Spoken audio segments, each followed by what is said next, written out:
By starting out with the goal in mind, John Mundorf is able to find multiple ways for learners to achieve that goal. Once you have that goal established, then you can start to think, all right, well, what are some of the different ways that students could get to this point? And what I do in my classroom is I create a list where I say, okay, well, if our goal is, such and such, the students could do this, they could do this, or they could do that. And then what I'll do is I'll share it with the class, and I'll say, okay, tomorrow in class we're going to be learning about whatever, and here are some of the options that I've come up with. What are some ideas that you have?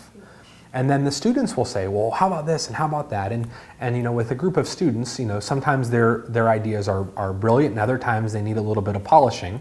And so we kind of guide it along the way. And some of the students prefer to go with the options that I provide, whereas others like it that they get to have their own choice to access that goal. And then what we try to do around that is we say, okay, if this is our goal, and it might be a specific lesson goal, but it could be goals for an entire unit.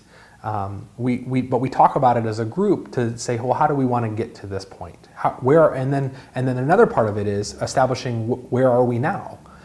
Because if you want to know how to get somewhere, you have to know where you're beginning.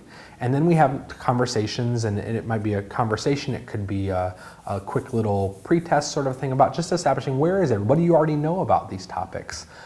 Because the last thing you want to do is set a goal that students they've already reached that goal.